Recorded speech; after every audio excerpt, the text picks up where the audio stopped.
Good morning, my dear students. Here I am back again with new exercise, new chapter, new poem. My mother saw a dancing bear.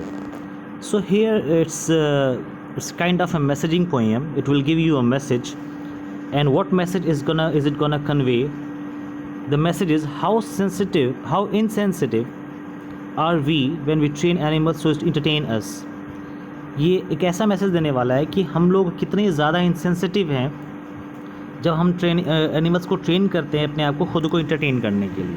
ठीक है ना, ये कुछ ऐसी story है कि जब आप कभी मार्केट में जाओ या कहीं किसी सिटी में जाओ तो यू विल सी कि there are some people who are dancing and playing songs, singing songs in the road, on the road. मतलब ये मार्केट में ऐसा काम करते रहते हैं। या फिर और आसान सी बात देखो, जब कहीं आप बाज़ार जा रहे हो तो हो सकता है कहीं कोई मंकी कुछ खेल दिखाता रहता है, उसके साथ में एक उसका ओनर रहता है जो उसको जैसे जैसे कहता है वैसा वैसा करता है, कारनामे दिखाता है। तो यही है कि वो कारनामे बेसिकली क्या है, वो उसको ट्रेनिंग दी गई है कि देखो यार ऐसा आपको यहाँ जाना है, और आपको उस मंकी को ट्रेनिंग दी जाती रहती है कि वो ऐसा जाता है मार्केट में और ऐसा ऐसा एक्ट करके दिखाता है, कभी डांसिंग, कभी कुछ, कभी समरसॉल्ट।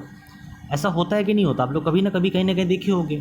ठीक है, तो यही चीज़ है कि वहाँ उस केस में आपने मंकी को देखा, इस केस में यहाँ बियर की बात हो रही है, वो कुछ ऐसा अलग नहीं है। ठीक है, सो स्टोरी क्या है, just gonna tell you. By the school yard a day in June, the keeper stood with a chain and bar and whistle pipe and played a tune. School yard में जून के month में किसी दिन में एक keeper है जो कि वहाँ का आसपास का सब काम देखता है, साफ़ सफाई और हर चीज़ें देखता है। वो एक चेन पकड़ा है और एक बार यानी एक डंडा टाइप का पकड़ा हुआ है और एक विसल पाइप है, एक सीटी पे जाने वाली पाइप, या फिर यू कैन से कि एक बीन टाइप का है। ठीक है, और एक ट्यून प्ले करता है।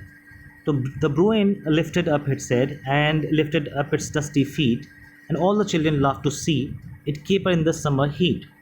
अब स्टोरी क्या आ रही है कि जो ब्रोइन है, इस बियर को ब्रोइन कहते हैं। ठीक है ना, ब्रोइन मतलब कि एक ब्राउन कलर का बियर होता है, उसको ब्रोइन कहते हैं। वो अपना पैर उठा रहा है, सर उठाया अपना, उसका पैर जो है उठाया, डस्टी फीट, डस्ट लगा हुआ था उसके पैर में, और चिल्ड्रन उसको ऐसा करते हुए बहुत ज़्यादा हंसते हैं। Basically now he is started acting कि कभी फेस अपना आसपास चारों ओर घुमा रहे हैं, कभी सर उठा रहे हैं, कभी सर गिरा रहे हैं, कभी जो है पैर से उछल कूद मचा रहे हैं। अभी उनका जो है एक्ट ऑफ एंटरटेनिंग है वो स्टार्ट होता है बियर का। ठीक है, बेयर का स्टार्ट होता है। It caper in the summer heat, और ये सारी चीज़ें कारनामे दिखा रहा है समर हीट में, यानी बहुत ज़्यादा वज्र वाली अच्छी वाली गर्मी है, क्योंकि वैसी बात है जून का महीना है। ठीक है ना, आगे देखते हैं। They watched as for the queen it died, they watch it march, they watch it halt, the keeper heard as he cried now roly poly somersault. ये वो सारे एक्ट हैं जो कि कीपर जो है बेयर से कराया है और बच्चे इस चीज़ों को देखें। अब उसको ये देखिए कि अगर कहीं की क्वीन डेथ कर जाए तो कैसे दुखी होगा बेयर। वो देखो दुखी होकर यहाँ पे दिखा रहा है। ठीक है, अच्छा, वो उससे मार्च पास्ट करके दिखा रहा है। मार्च पास्ट मतलब लेफ़्ट राइट जो होता है मार्च पास्ट, उसकी बात हो रही है।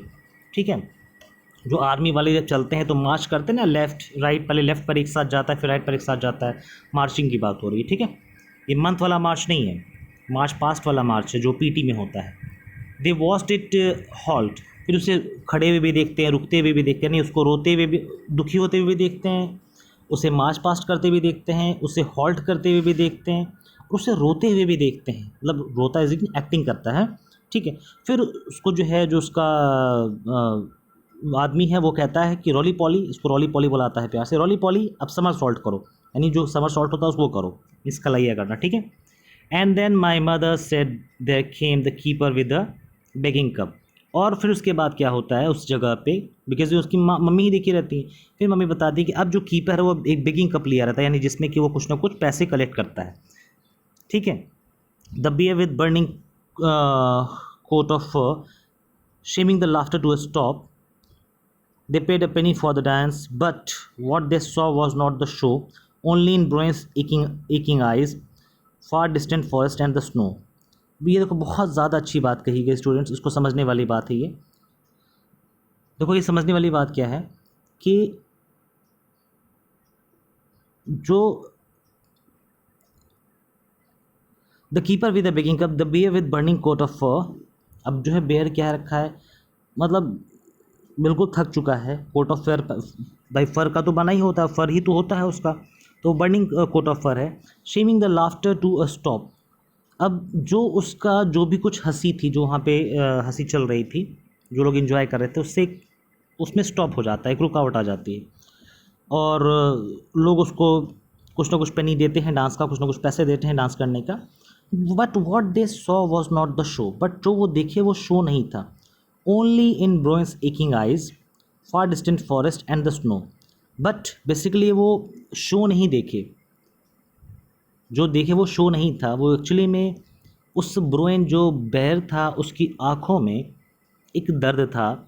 एकिंग आइज मतलब आँखों में दर्द था कि वो अपने फॉरेस्ट से बहुत ज़्यादा दूर है, अपने स्नो से बहुत ज़्यादा दूर है, अपने रिलेटिव्स, अपने किथ एंड किड से बहुत ज़्यादा दूर है।